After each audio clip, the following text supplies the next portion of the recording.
The phone rang at exactly 10:47 on a rainy Thursday night. I remember the time because I'd just looked at the old barometer hanging beside my back door. My right knee had been aching ever since the temperature dropped that afternoon, so I'd carried a mug of hot coffee onto the porch instead of going to bed. Rain tapped steadily against the metal roof, and the porch light threw a warm circle across the wet wooden steps. I almost let the call go to voicemail. Natalie hardly ever called that late. When I answered, all I heard was breathing.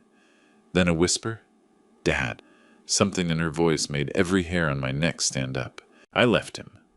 I didn't speak right away. In 33 years of raising my daughter, I'd learned there were moments when silence gave a frightened person room to breathe. Then another sound came through the phone, a loud bang. "Someone pounding on a door." "Natalie," I said quietly. She told me she was locked inside a gas station restroom, her voice hovering right at the edge of tears. "He's outside." Another bang. "Natalie," a man called out from the other side of the door. "Come on, stop being dramatic, Colby." I'd only crossed paths with him a few times, but something about that smile of his never sat right with me. Too smooth, too carefully assembled. Every expression looked like it had been worked out in front of a mirror beforehand. "Dad," she breathed again. "I don't know what to do." "You locked the door?" "Yes." "Good." Another hard slam rattled the bathroom door. "Listen to me." I kept my voice steady despite the fact that my heart was hammering hard enough to feel it in my throat. "Keep your phone against your ear." She tried to take a slow breath. It came out uneven. Then another. On the other side of that door, Colby's tone shifted, went quieter. "Natalie, sweetheart, you're embarrassing yourself." Silence from her. "I know you're in there." A beat passed. Then came the laugh. "We'll laugh about this tomorrow." I shut my eyes for just a moment. That wasn't how a man sounds when he's trying to patch things up. It was the sound of someone who was certain the story already belonged to him. "Where are you?" I asked. "Welcome back to True Revenge Stories. I'm glad you're here. If stories like this one speak to you, it means a lot when you follow along, so you don't miss what's coming next.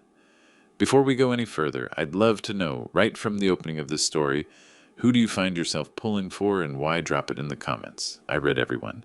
A quick note. Some details in this story have been shaped for the telling, and any resemblance to specific real people or events is coincidental. It's the truth underneath the story that matters. The Spink station on Highway 123 in Easley. I know exactly where you are. I stood up, nearly spilling my coffee. You stay in that bathroom. What if he comes in? He won't. You don't know that. I know this. I grabbed my truck keys from the table beside the porch swing. I'm on my way. My old Chevy Silverado had almost 180,000 miles on it. The windshield wipers squeaked every few passes, and the heater took forever to warm up. Vivian used to tease me that I'd keep driving it until the wheels fell off. She'd probably been right. As I backed out of the driveway outside Greenville, I glanced at the empty rocking chair beside mine. The porch light stayed on. It had burned every night since Vivian passed 6 years earlier. She used to say, "Leave it burning. You never know who might need to find their way home." I pressed a little harder on the gas pedal. Rain blurred the highway lights. Natalie stayed on the phone for most of the drive. There were stretches where neither of us said a word. I could hear Colby moving around outside that restroom, sometimes knocking, sometimes pretending to walk away. Then she'd catch the sound of his footsteps again. "He keeps saying he's sorry," she whispered. "Do you believe him?" "No." "Then don't open that door. I should have left months ago." "No." "What you should have walked out the first time he made you afraid." Silence. Then quietly, "I know." 27 minutes later, I pulled into the gas station. The rain had thinned to a light drizzle. Colby stood outside the building with his hands tucked in his jacket pockets. He carried himself exactly like a man who wanted strangers to read him as reasonable. Clean haircut, polished boots, easy smile. When he spotted my truck, that smile stretched wider. I climbed out slowly. My knee complained the moment it bore my weight. You learn getting older to keep pain off your face around people who look for it. Colby came walking toward me. "Mr. Pruitt." I didn't answer. He stopped a few feet short. "I appreciate you coming." Still nothing. He waved a hand toward the store. "This is really just a misunderstanding between me and Natalie." I looked past him toward the hallway where the restrooms were. Then I brought my eyes back to his. Not anymore. His smile tightened for the first time. "Sir, couples argue." They do. And sometimes people overreact. They do. "So maybe you could talk her into coming out?" "No." He blinked. "No." No. Neither of us moved for a stretch of seconds. Cars pulled in for gas. A woman rushed past carrying a little boy wearing rocket ship pajamas. A truck driver topped off his diesel tank without sparing us a glance. Ordinary life kept right on turning while my daughter's world had very nearly come apart inside a locked bathroom. Colby leaned in a little. I love your daughter. I held his gaze. Then why is she hiding from you? He had no answer for that. Instead, he smiled again smaller, like he was storing my face somewhere for later. I think you've misunderstood me. I don't. The bathroom door swung open. Natalie stepped out slowly. She looked worn through. Mascara traced dark lines beneath her eyes. She had only her purse? Nothing else. For one terrible moment, she looked like the little girl who used to wake from bad dreams and pad barefoot down the hall to my bedroom. She saw me. Everything she'd been holding together gave way. She covered the floor in 3 quick steps and put both arms around me. I'm sorry, she whispered. I held her close. You have nothing to be sorry for. Colby took 1 step forward. Natalie flinched at the sound of his voice. That single small movement told me more than any words could have. I shifted my stance, so I stood between them. Colby noticed. His expression stayed pleasant. His eyes did not. You'll regret this, he said low enough that only I caught it. Maybe he meant it to sound like concern. It didn't. It isn't too late. I opened the passenger door of the Silverado. Get in, sweetheart. Natalie got in without looking back. Colby stayed where he was in the rain. No yelling, no threats, no move to follow us. He just watched us go. Somehow that unsettled me even more. Halfway home, Natalie finally spoke. I thought I could fix him. You can't fix someone who doesn't think they're broken. She turned toward the window. I didn't tell you because I was embarrassed. I nodded. I know. I thought you'd think I was stupid. I reached across the console and squeezed her hand for just a second. You made it out. She looked over at me. That's what matters tonight. Everything else could wait. When we turned onto my crushed stone driveway, the porch light was still glowing through the drizzle. Natalie smiled faintly. Mom always left it on. She did. The moment we stepped onto the porch, Natalie's phone buzzed. 1 new message. Unknown number. She'd already opened it before I could say anything. You just signed your family's death warrant. She went still. I took the phone gently from her hand. I stood there for several seconds, just staring at those words. Then I looked up at the porch light Vivian had asked me never to turn off. The rain kept falling. Somewhere out in that darkness, Colby already believed fear was his to hand out. He had no idea how long patience had been mine to keep. By morning, the rain had pushed east and left the yard smelling of wet earth and red clay. Natalie slept in the guest room. I didn't sleep much at all. I sat at the kitchen table with my bifocals low on my nose, her phone beside my coffee cup and a yellow steno pad in front of me. Old habits don't retire just because a man does. I wrote down the time she called the name of the gas station, the exact wording of the message, the unknown number, every detail I could pin down before memory started softening the edges. At 6:15, Natalie came in wearing one of Vivian's old Clemson University sweatshirts. It hung loose on her. You kept that? She asked. It was in the hall closet. She pulled the sleeves down over her hands and settled into the chair across from me. For a while, neither of us said anything. The refrigerator hummed. The coffee maker clicked. Outside, a mockingbird carried on like it had a personal claim on the whole county. Finally, Natalie's eyes landed on the steno pad. You're writing it down. Yes, Dad. I don't want this to turn into some big thing. I set my bifocals on this table. Sweetheart, a man sent you a death threat. Her face tightened. I know what he sent. Then it already became something. She looked away, and that's when I saw shame settle over her. Not exactly fear. Shame. The quiet, heavy kind that makes a person apologize for the hurt done to them. I hated Colby for that more than for the message. He didn't start like this, she said. They never do. She looked back at me. I hadn't meant it to come out so flat. Natalie ran her thumb along the rim of her coffee mug. At first he was sweet. Too sweet, maybe. He'd bring lunch to school for me, send flowers. Remembered small things I'd mentioned once. I remember. He made me feel seen. I nodded. That part mattered. Men like Colby didn't begin with a locked bathroom door. They began with roses, with apologies, with soft voices, and just enough warmth to make the cruelty feel like weather passing through. He said my friends were jealous, Natalie went on. Then he said Roxanne was a bad influence.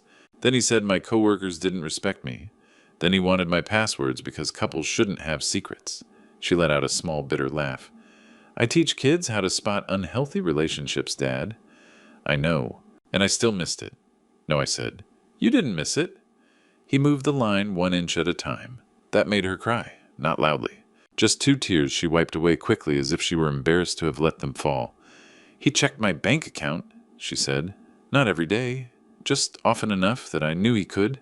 He'd ask why I spent $14 at Panera, why I bought gas in Greenville instead of Easley, why I didn't pick up during a staff meeting. I sat still. There are moments a father wants to come apart. But if you do that too soon, your child may stop telling you the truth, so I listened. He made me feel like I was dramatic, she said. He'd say, Natalie, you're 34. You're too old to act like a teenager. Or he'd say, your dad spoiled you. That's why you don't understand real love. My grip tightened on the coffee cup. Natalie noticed. Please don't be mad. I'm not mad at you. I should have told you. You're telling me now. She leaned back in her chair and gazed toward the porch door. I don't even know who I am right now. I waited. Then I said something I hadn't planned on saying that morning. I know men like Colby. Natalie looked at me. I mean that in a specific way. She frowned slightly. Dad.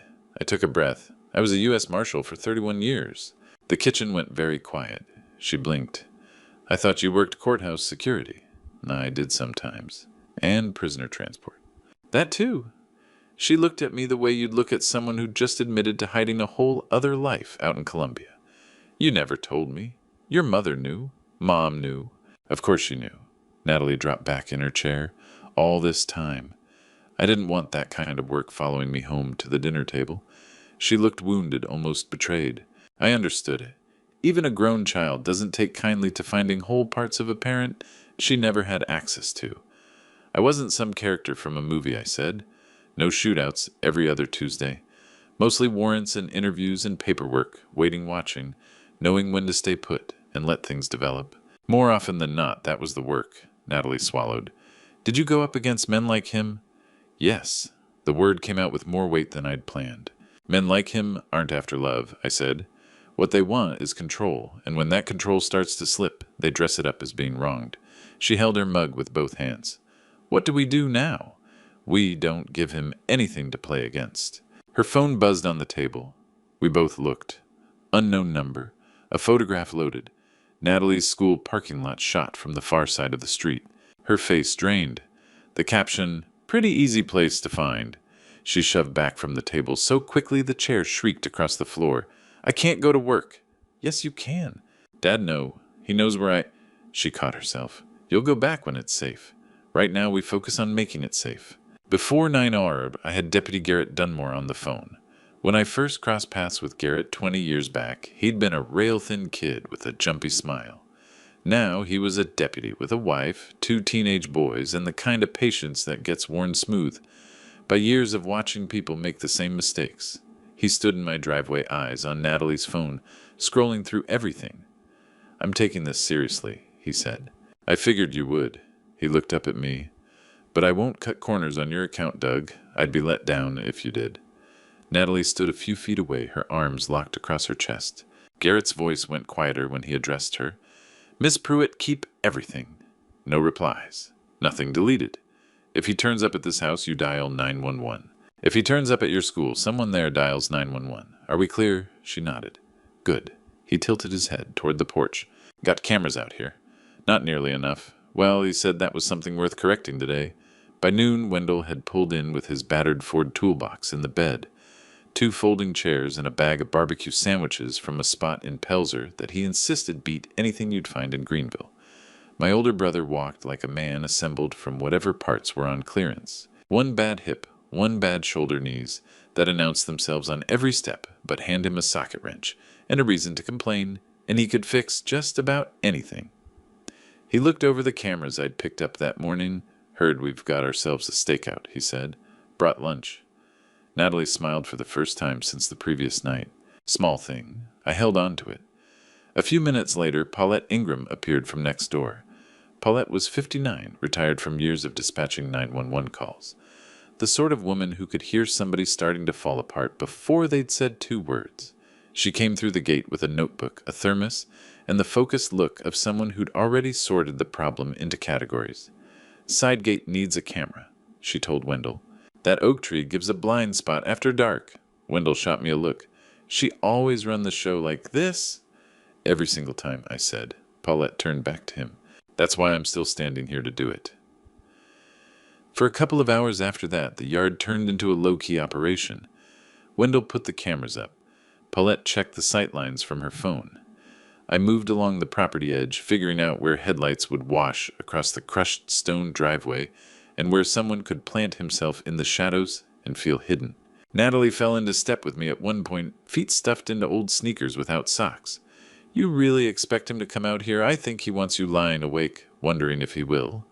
That's not the same as an answer. No, I agreed, but it's the honest one.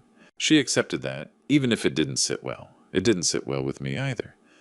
Come evening, we settled on the porch with the sandwiches and paper plates on our laps. Wendell got going on a story from 1996 about dropping a transmission square on his boot, and then trying to persuade an army doctor he could shake it off. Paulette laughed out loud. Natalie very nearly did. Colby Weston's shadow didn't reach us out there. But then the dark came in and the porch light clicked on and the laughter faded. The following morning I pulled the front door open just past sunrise. A thin cold mist was sitting over the grass. Nothing looked off at first.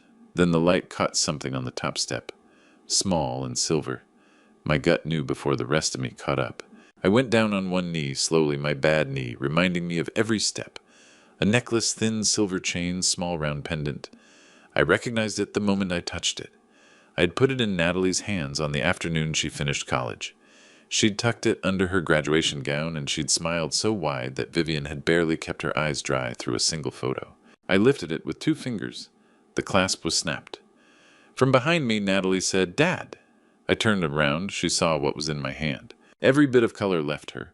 Colby Weston had been on my porch. No shouting, no knocking, no attempt at a scene, just near enough to set something down and let the silence do the talking. I let my gaze move past the steps, out over the wet grass, toward the road lying still in the morning. Then I squeezed my fist shut around that broken chain. A bully's method isn't complicated. He pushes at a line, then he stands back and watches to find out who's too frightened to push back. By 8 o'clock, Paulette had the porch footage open on her laptop. She sat at my kitchen table, with the same settled focus she'd had behind a dispatch console, one hand steering the mouse, the other curled around a mug of coffee she'd warmed up twice, and never quite gotten around to drinking. Natalie was behind her in that same sweatshirt, holding herself together with her own arms. Wendell stood at the counter working through a biscuit. I held my spot near the sink, watching the screen. There, Paulette said. Her finger hit pause. Grainy black and white, but legible. At 2:13 in the morning, a dark sedan crept past my driveway. It vanished around the block, then reappeared without its lights on. A figure got out close to the mailbox hood, pulled up, chin down. He crossed the yard the way a person moves when they've already walked the ground in their head. Natalie made a small sound. Paulette turned toward her. "You don't have to keep watching." "Yes, I do." The figure climbed the porch steps, set something beside the door, and stopped. That stillness was what got me. No hurrying, no sign of nerves. For nearly 10 seconds he stayed there in the wash of that porch. Light face aimed at my front door as if he needed us to find the recording and know he'd stood there. Then he walked back to the car. Wendell stopped chewing. "Well," he finally said, "that's not somebody trying to patch things up with his girlfriend." "No," I said, "that's somebody turning up the heat." Natalie looked at me. "What does turning up the heat mean?" "It means he's counting on fear to bring you back before he's forced to escalate." She lowered herself slowly into a chair. Paulette pushed the laptop half shut. "Doug, are you thinking what I'm thinking?" "I'm thinking this isn't the first time he's run this playbook." Natalie looked from one of us to the other. "You can't know that?" "No," I said. "But men built like Colby Weston don't generally work all this out for the first time." That line was where the paper trail began. I spent the rest of that morning doing what people picture retired lawmen doing in some cinematic way, when the reality is it looks like a man sitting still with reading material. Public records, court documents, prior addresses, civil filings, property records, anything that was legal, available, and slow to give up what it knew. Natalie sat at the far end of the table, assembling her own list, every incident she could pull back up. The first time he demanded her phone password. The first time he turned following her into a punchline. The evening he put his fist through his own apartment wall and told her she'd driven him to it. Every few minutes she'd go quiet. Then another memory would rise and she'd wear the look of a person ashamed of something that was done to them. Write it down, I told her, keeping my voice even. It sounds so stupid now. Write it down regardless? At 11:40 a name came up. Brenda Farley Gaffney, a protective order petition that had been dismissed 4 years back. Dismissed didn't equal fabricated. Sometimes dismissed just meant the person filing it had run out of courage to stay in the room. I pulled up the address history. Colby Weston's name was listed 2 streets away from Brenda's old apartment building during that same stretch of time. Nothing that would hold up anywhere but plenty to justify a question. Paulette still had people from her dispatcher years, people who knew which doors to knock on. No rules bent, no private records passed around. But by late in the afternoon, we had a phone number Brenda had used once for a small cleaning operation she'd run out of her car. Natalie stared at it on my steno pad. You're calling her? No, I said. You're not in the right place for that conversation, and she may not want to be in it either. Then what do? We asked politely once. Brenda let the first call go, same with the second. At 6:03, a text appeared. Who is this? What's coming next changed the way I understood everything that had happened, and everything I thought I knew about who was really standing beside me through it all. Before we get there, I want to ask you something. If you discovered a person close to you had been quietly carrying a secret for your protection, would you feel grateful or would you feel shut out? I chose my words carefully in the reply. My name is Douglas Pruitt. My daughter recently left Colby Weston. Your name came up in a public court filing. I won't contact you again if that's what you prefer, but if you're open to talking, it may help protect my daughter. 3 minutes went by, then 5. Then the phone buzzed. Is she safe right now? I glanced over at Natalie. She wants to know if you're all right. Natalie swallowed and nodded. I typed back, yes, she's with me. The reply came almost at once. Meet tomorrow, not at my place. Blue Ridge Diner in Gaffney. 10:00 a.m. Bring another woman. I don't sit down with men I don't know alone. Paulette was reading over my shoulder and gave a single nod. Smart woman. The Blue Ridge Diner sat along a busy stretch in Gaffney, wedged in between a tire shop and a storefront full of cabin rental brochures. It smelled of bacon-grease coffee and booths that hadn't been new in decades. The waitress called everyone honey, regardless of whether she'd ever laid eyes on them before. Brenda Farley walked in 7 minutes late. She was slender, somewhere in her early 40s, with worn-out eyes and a green raincoat buttoned to the collar. She stopped in the doorway and swept the diner, the way a person does when they're looking for trouble before it finds them. Her gaze moving past the counter, past the pie case, settling nowhere comfortable. Paulette raised a hand. Brenda came toward us, but held off on sitting. Which one is Natalie? Natalie lifted her hand slightly. Brenda studied her for a moment. Then something in her face shifted. Not pity. Recognition. She settled into the booth across from us. Did he take your phone yet? She asked. Natalie's eyes filled up. He tried. Brenda nodded the way someone does when 3 questions get answered at once. For a while we let her set the pace. She stirred sugar into her coffee and never touched it. He's extraordinary at the beginning, she said. Makes you feel like someone out there was actually built to understand you. Then he starts in on your life, your clothes, your friends, the way you carry yourself, the way you talk. Natalie kept her eyes fixed on the table. Brenda caught it. Did he tell you that you were too sensitive? Natalie let out a short, broken laugh, constantly. Did he ever suggest your dad had too much influence over you? Natalie looked up. Yes. Brenda's eyes moved to me then. He always needed someone to cast as the problem. I didn't say anything. I wanted every word of this to be hers. She told us Colby had run the same pattern with her. Gifts first, then apologies, then tears, and promises followed by isolation, then threats. When she moved to leave, he started telling people she was unstable. He cut and kept fragments of conversations, then put vague posts online, hinting that he'd been the victim of a woman with untreated mental illness. I went ahead and filed for protection, she said. Then I pulled it back. Natalie leaned forward. Why Brenda's grip tightened on the spoon. He sent me a photograph of my dog out in the backyard. Then one of my mother walking up the steps into church. Paulette muttered something low. Brenda gave a smile, with no warmth in it. Exactly, Natalie cried. The waitress drifted by quietly and refilled the coffee without making anything of it. Brenda reached across and laid her hand over Natalie's. You're not crazy, she said. "That's the first thing you need to hear." Natalie pressed her hand over her own mouth. I turned and looked out at the traffic passing beyond the diner window and felt something go cold and quiet in my chest. Colby Weston wasn't angry in some ordinary way. He was methodical, practiced. That night he came past my house again, slow, deliberate. His headlights crossed Natalie's bedroom window and lingered just a beat too long. I stood back in the dark of the living room, with one hand resting on the back of the couch. Every old reflex I had wanted me to go out there and let him see me standing, let him understand what door he'd chosen to knock on. But that was exactly the reaction he was after. Something to clip something to show a witness who'd only been there for the last 10 seconds. So I held where I was. My knee throbbed. My hand ached against the couch frame. There's a particular kind of humiliation in needing patience more than you need strength, especially in front of your own child. But I understood the shape of what he was building. He was out there telling a story about a dangerous old man, a retired lawman who'd come after him unprovoked. He wanted my temper to show itself first. So I sat down, washed down 2 pain pills with cold coffee, and saved another video file.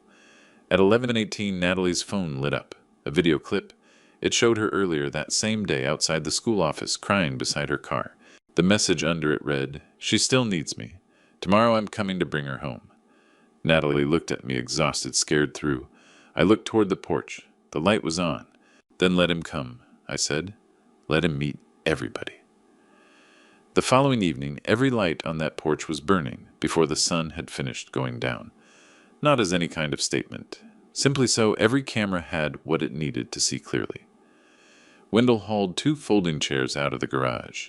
He set one next to mine and straightened up slowly. "You know," he said, "when I retired, I thought excitement was finding a decent price on motor oil." I smiled. Life had other ideas. It usually does. Across the street, Paulette was adjusting the angle on one of her own porch cameras. She wasn't making any effort to be subtle about it. Neither was I. If Colby wanted an audience, we were going to give him one. Natalie came outside and carrying a tray with glasses of sweet tea. She looked somewhat better than she had the day before, but only somewhat. Every movement still had a hesitation in it, like she was bracing for someone to appear each time she came through a door. "You don't have to be out here," I told her. "I know. You can go back inside." She shook her head. "No." Her voice was soft. "I've spent 2 years hiding indoors. That one stayed with me." She handed Wendell a glass. He looked at her and smiled. "Your daddy and I are too old to chase anyone down?" Natalie almost laughed. "Good. So if anybody does show up," Wendell went on, "we'll make him walk to us." Even Paulette smiled from across the yard. Sometimes laughter doesn't untangle anything. It just reminds fear that it doesn't have a deed to every corner of the room. At 7:42, Deputy Garrett Dunmore rolled into the neighborhood. He left his car half a block off, not in my driveway, not directly out front, near enough to move fast, far enough that no one could frame it as intimidation. He got out and came over. "Expecting company?" "I think so. You armed?" I looked at him. "My coffee is still warm." He gave one nod. "I'll take that as a no." "It is." Garrett looked around the yard. Wendell, Paulette, Natalie. 2 porch cameras, one on the driveway, one on the side gate, every bit of it visible, every bit of it legal. "Good setup," he said.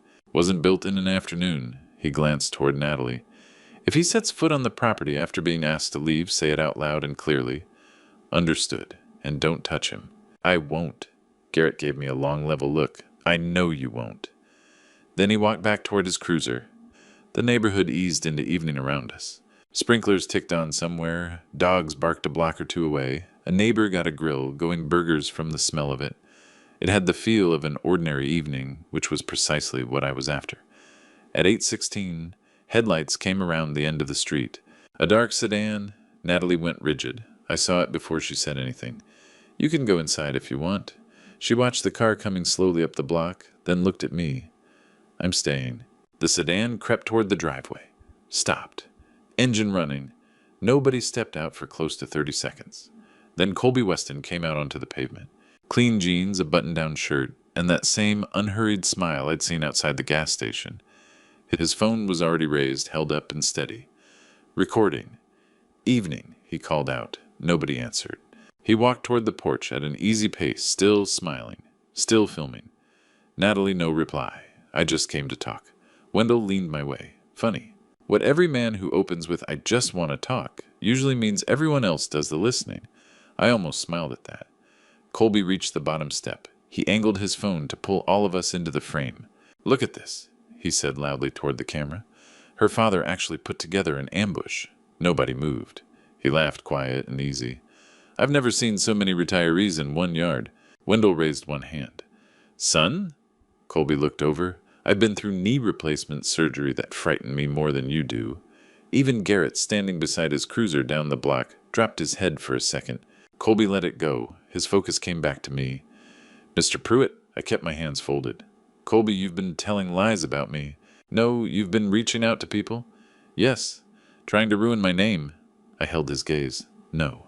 He tilted his head. "No, I've been gathering facts." Something crossed his face, brief, there and gone. Then the smile came back. "Natalie." His voice dropped softer. "You know this isn't who your dad really is?" Natalie rose from her chair. Her knees were unsteady, but her voice held. "You need to leave." Colby paid her no attention whatsoever. He turned back to me instead. "You're the one making her afraid." I almost had to admire the audacity. He was trying to rewrite the whole scene while every camera on that property was pointed right at him. I answered him slowly. "No." He frowned. "No. She was already afraid." Silence. Colby shifted his weight from one foot to the other. "You don't know what happened between us. I know enough. You weren't there."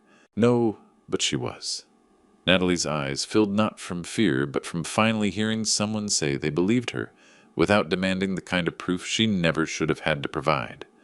Colby climbed the first porch step. "I just want 5 minutes." I stayed in my seat. "No." He moved up another step. "I deserve a chance to explain." "No." "One more step. You can't keep her away from me." My voice didn't waver. "Colby," he stopped. "You can walk away from here tonight. A free man." The smile left his face. "Or," I went on, "you can stay right here and let everyone watching, including your own phone record, you dismantling your own life." For the first time all evening, something behind his eyes gave way. Just a flicker, but I caught it. He pulled it back fast. "You think you've got me cornered? I don't think anything." He scanned the yard. Paulette was on her porch across the way. Wendell sat steady in his chair. Natalie had positioned herself beside the front door. A couple of neighbors from down the street had drifted outside after noticing the disturbance. Nobody yelled. Nobody made threats. Nobody laid a hand on him. This wasn't a trap. It was accountability made visible. Colby laughed. "You old folks really mapped this out?" Wendell shrugged. "We've had the time." Colby stepped up once more. His foot crossed onto my porch. I rose slowly, deliberately. My knee made its opinion known the whole way up. I pointed toward the sidewalk. "You are now trespassing." He looked like he found that amusing. "Really?" "You have been asked to leave." "I haven't done anything." "You have been asked to leave." He lifted his phone up close to my face. "So everybody can hear," he said with a grin toward the camera. "This man right here is threatening me." Deputy Dunmore began moving toward us, not at a run, walking deliberate even. "Evening," Garrett said. Colby wheeled toward him. "Deputy, great timing. I was hoping someone would come." Garrett came to a stop at the foot of the porch. "I've been here." Colby's grin widened. "Good." Then he turned directly toward me. "I told you nobody was going to believe you." He reached into his jacket pocket, slow and deliberate, making a show of it. Not going for a weapon, a second phone. He held it up between two fingers. "You know what's funny, Silence? I recorded Douglas Pruitt threatening me 2 days ago." Natalie drew a sharp breath. Colby looked pleased. "I kept it for when I'd need it." He tapped the screen. "I think the deputy needs to hear this." Garrett extended his hand. "I'll listen." Colby gave him the phone with the ease of a man who has already decided how the evening ends. I didn't move, didn't protest, didn't say a word. Wendell glanced my way. "You all right?" "Yes." "You don't look very worried." Something I've picked up over the years. What's that? I kept my eyes on Colby. When a man is certain he's already won, I let that sit a moment. He usually stops checking whether the facts are on his side. Garrett pressed play. The porch went dead quiet. Nobody spoke while the recording ran. Colby stood there with his arms loose at his sides, confidence radiating off him. Natalie gripped the porch rail hard enough that her knuckles went white. Wendell looked between me and Deputy Dunmore without a word. Garrett held the phone out so the audio carried, the sound of a car door, then my voice. "I'll handle you my way." Colby's smile held. The recording continued. You've pushed this far enough. A pause. You won't like what happens next. Natalie stared at me. Dad. Garrett raised one hand, eyes still on the phone. Let's hear the rest. Colby's confidence climbed. There isn't much more. The recording came to an end. Silence spread across the porch. Out on the road, a pickup slowed as it passed, then kept going. Even the crickets seemed to pull back. Garrett looked at me. Doug, I gave one nod. That's my voice? Natalie's face sank. Colby opened his hands toward the group. I told you. He held Garrett's gaze. I've been staying clear of him. He's the one who came after me. Garrett didn't answer right away. He looked at me again instead. Want to respond? I do. I reached into my shirt pocket and came out with a small flash drive. Colby's brow came down. What's that, my copy? His expression shifted barely, but it moved. I record every phone call. No, I said, but my porch cameras pick up everything that happens near my front door. Conversations included. Colby laughed. How convenient. It is. I handed the flash drive to Paulette. She plugged it into her laptop on the porch table. Within a few seconds, the same conversation appeared on the screen. Garrett moved in closer. So this is the original recording. Yes. Colby crossed his arms tighter. Anyone can doctor a file. Paulette looked up. So can you. Garrett glanced between them. Let's just play it. The conversation started. The first few seconds were a match. My voice, his voice, the same background sounds. Then things diverged. Rather than stopping where Colby's version had cut off, it kept going. His voice came back clearer now. Go ahead, say something angry. Silence. Then come on, old man. Tell me what you're really thinking. My voice answered even and unhurried. I'm thinking you should leave my property. Colby laughed on the recording. No, that's boring. A few more seconds, then his voice again. Say you'll handle me. I remembered that call now. He'd kept needling, looking for a way in. The recording rolled forward. Eventually, I'd answered. I'll handle you my way. Colby's smile began to dissolve. Because this time, everyone caught what came next. My way means every camera, every report, and every legal avenue I have. Natalie put a hand over her mouth. Wendell said quietly, Well, there it is. The recording pressed on. Colby's voice had an edge to it now. Nobody wants to hear all that. Then a pause. My next line came through, You've pushed this far enough. Colby's version had stopped cold at that sentence. The original didn't, because Natalie deserves to live without checking over her shoulder. Garrett looked up. Nobody said a thing. The gap between the two versions was plain, but something else snagged my attention. I looked over at Paulette. Go back 10 seconds. She rewound it. We listened again. This time Garrett's brow pulled together. Hold on. Paulette stopped the audio. What is it? Garrett leaned in toward the speaker. Play that stretch one more time. She did. Just before the edit point, my kitchen radio could be heard faintly in the background, a weather forecast. Showers moving through Pickens County overnight. Then in Colby's version it jumped without warning. Sunny skies expected tomorrow afternoon. Garrett looked at Colby. Interesting. Colby said nothing. I spoke quietly. My radio was running live at the time. Garrett nodded slowly. A live weather forecast doesn't jump 12 hours in half a second. Wendell muttered, Weather doesn't move that fast. Nobody laughed. Garrett certainly didn't.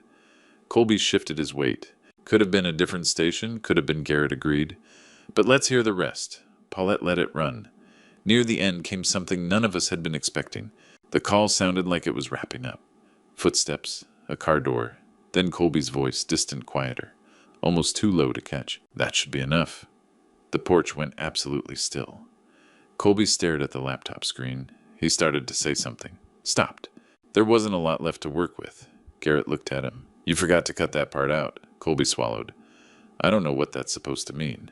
Yes, I think you do. Garrett handed the phone back. You submitted edited evidence. I didn't edit anything. You really want to stand behind that? Colby opened his mouth, closed it. Just then another car came to a stop at the curb, a white SUV. Natalie looked thrown. I know that car. A woman got out. Connie Tillman, the principal at Natalie's elementary school. She walked up carrying a folder. I'm sorry, I'm late. Garrett nodded. You have something... She looked at Colby before she answered. Mr. Weston came to our school on 3 separate occasions after Natalie had asked him to stop. Colby jumped in immediately. I was bringing flowers. Connie didn't acknowledge that. Our security footage shows him parked across the lot, waiting for more than an hour last Tuesday. She handed Garrett a set of printed photographs. Natalie looked at them. I never knew. You weren't supposed to, Connie said, her voice gentle. A staff member flagged it because she kept seeing the same vehicle. Colby looked around now, his composure cracking at the edges. This is absurd. Another car pulled up. Brenda stepped out. She hadn't planned to be here, that much was clear from the way she paused before coming up the driveway. Garrett looked over. Miss Farley, she nodded. I'd like to give a statement. Colby actually stepped back. Brenda clocked it. You remember me? He forced a smile. I think there's been some confusion. No. Her voice was level. I made that mistake once already. She stood beside Natalie, not in front of her. Beside her. He cut me off from my family, Brenda said. He recorded our arguments. He doctored those recordings. Then he went around telling everyone I was unstable. Garrett wrote steadily in his notebook. Colby looked around the porch. Every direction he turned, another piece of the real story had arrived before he could overwrite it. Then his own phone buzzed. He glanced down without thinking. His live stream was still going. A flood of comments was scrolling past. People had watched the whole thing unfold. His plan to make me look like a bitter, threatening old man had become a live-streamed record of his own story caving in on itself. He killed the stream. Too late. Garrett stepped forward. Colby Weston. Colby looked up. Based on what I've witnessed tonight, together with prior reports on file, I'm placing you under arrest, pending charges, including criminal trespass, harassment, intimidation, and possible evidence tampering. Additional charges will follow as the investigation continues. Colby's face went the color of chalk. You can't be serious. I am. This old man set me up. I finally spoke. No. Garrett had taken Colby's phone. Cameras don't frame anybody. He spun Colby around and snapped the cuffs on. Natalie began crying quietly. Not over the arrest itself, because for the first time in longer than she could measure, she didn't have to wonder whether anybody would take her side. Garrett walked him toward the cruiser, and Colby twisted back for one last look at me. That smile surfaced again, smaller, stripped of its confidence. This isn't over. The door swung shut. Taillights shrank and vanished. Then 2 weeks later, I was back at that kitchen table when the afternoon mail came in. Buried under the bills and coupons was a thick envelope from a law firm in Greenville. Natalie peered over my shoulder. What is it? I worked it open. A civil demand letter. Colby planned to drag me into court harassment. Emotional distress defamation. Natalie's shoulders dropped. Oh no. I read to the final page, then pressed the letter into a neat fold. Wendell studied me from across the table. You going to lose sleep over that? I felt a smile pulling at the corner of my mouth. No. How come? I knocked the envelope against the tabletop, because he's finally committed everything to paper. 3 weeks after that, I stood on the pavement outside the Pickens County Courthouse, holding a paper cup of coffee that had long since gone cold. The air had that late spring quality upstate South Carolina does well, warm damp grass freshly cut. Natalie was beside me in a charcoal gray blazer she usually saved for parent conferences. Nervous. Not scared there's a distance between those two. Scared sends you out the door. Nervous means your feet are planted. You doing all right? I asked. One nod. I think so. You don't need to be flawless in there, I know. Just honest. She pulled in a long, slow breath. That I can manage. First time I'd believed that in months. Colby showed up 10 minutes later. Dark gray suit, fresh haircut shoes, buffed to a shine. A stranger passing him on the sidewalk would have pegged him as a polished professional with somewhere important to be. He'd always known how to dress the part. He clocked us. I half expected the usual smirk. Instead, he gave his tie a small tug and kept walking. His attorney must have finally gotten through to him that charm isn't evidence. Inside the courtroom was more modest than any television version of justice.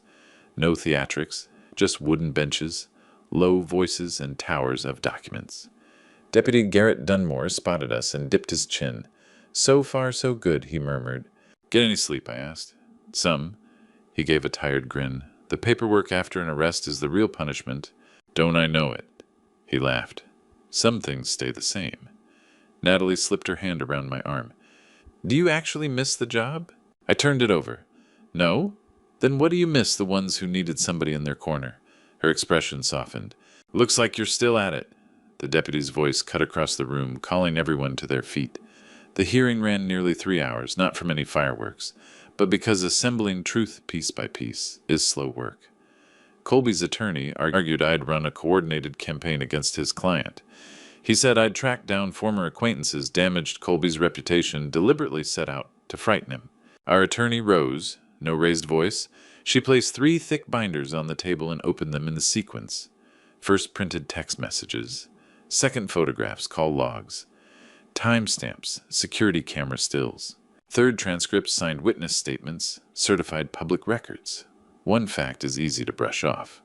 A roomful of them carries different weight.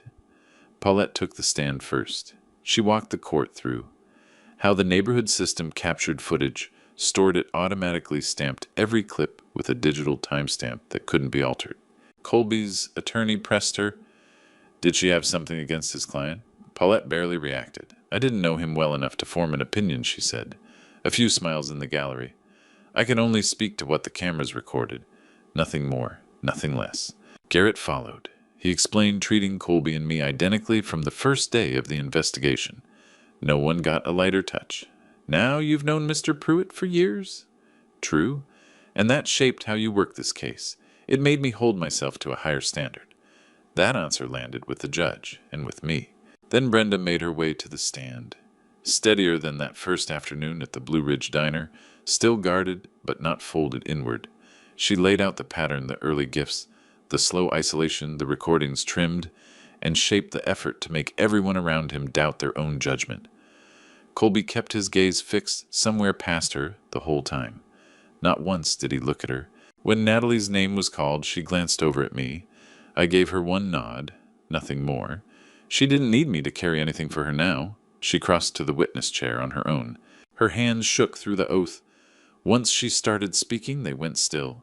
She told the court about the weight of that phone, Colby's expectation of instant replies, meaning she never really set it down, about apologizing for things she had no part in, about the friends she'd drifted from because trying to explain the situation had ground her down, about the night she sat on the floor of a gas station bathroom with nowhere left to go. The room held its silence. No one cut her off. No one let their expression slip. Nobody raised the question of why she'd waited so long. For once, the whole story got to breathe. At the close, our attorney put one question to her. Miss Pruitt? Natalie looked up. What changed? She sat with it. Several seconds passed. Then a smile moved through the tears. I figured out that leaving wasn't the piece that took the most courage. A pause. The hardest part was trusting that someone would actually believe me. Her eyes found me then and returned to the judge. I'm not afraid to tell the truth anymore. Something I'd braced against since 10:47 on that rainy Thursday night quietly let go inside my chest. Not relief. Deeper than that. Peace, maybe. After a short recess, the judge returned. He delivered the ruling in a level voice. No heat. No softness. Just the law applied to the record. The pattern of repeated harassment, intimidation, unwanted surveillance, and doctored recordings was credible and well supported. The altered audio had done serious damage to Colby's version of events. The independent witness testimony reinforced the picture as a whole. The protective order would remain and be strengthened. Colby was barred from any contact with Natalie direct or through a third party.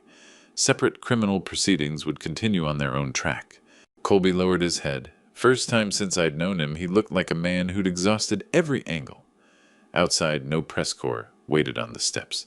No cameras, no crowd. The day just continued as days do. Shoes on pavement, somebody's laugh drifting across the lot, a delivery truck grinding past. Justice, when it arrives, rarely resembles the movies. Most of the time, it looks like paperwork slowly, steadily catching up with the facts. Natalie fell into step beside me. It's over. I gave her a quiet smile. The legal side still has some road ahead, she laughed. I know. Then her arms went around me. Thank you. I held her. You've got nothing to thank me for. I do. No, I met her eyes. The part that mattered most, you handled that yourself. The following Saturday, we fixed the loose railing on my front porch. Wendell appointed himself foreman and executed that role with great commitment and minimal labor. I've arrived at an age, he declared from his lawn chair, where dispensing wisdom burns fewer calories. Paulette, watching from next door, wasn't impressed. You haven't offered anything worth keeping since 1997. I have a clear memory of one solid piece of advice in 2003. What was it? Told Doug to pass on that hideous recliner? Natalie laughed. He got it anyway. Still an eyesore, Paulette said, First stretch of laughter in months with no purpose behind it. Nobody performing these, nobody using it to cover fear. It was simply there the way laughter ought to be. As we drove the last bolt home on the railing, I shifted against the porch post to give my knee a rest. Natalie noticed immediately. "Let me take over. I've still got a few good years in me yet." She smiled. "I know." I looked up at the porch light.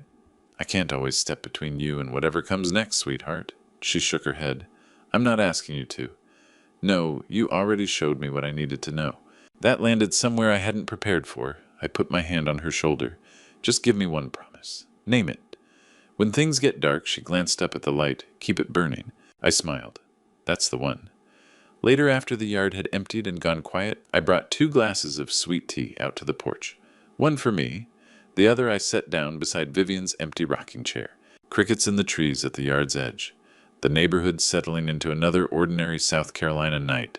The porch light holding steady above the steps, same as every evening since my wife made me promise never to let it go dark.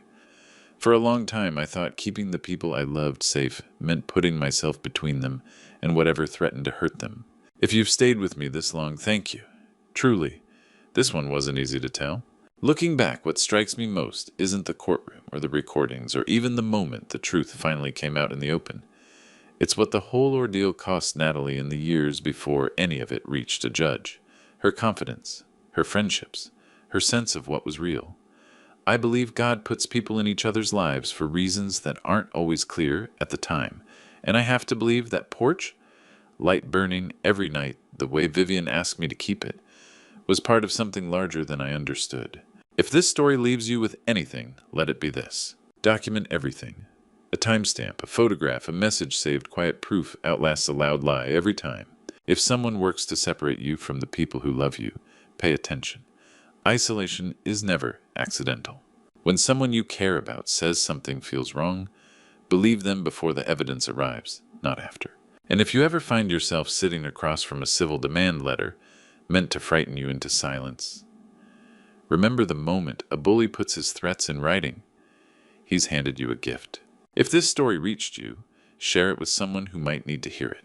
A daughter, a neighbor, a friend who's been told too many times that no one will believe her. Leave a comment and tell me what stayed with you.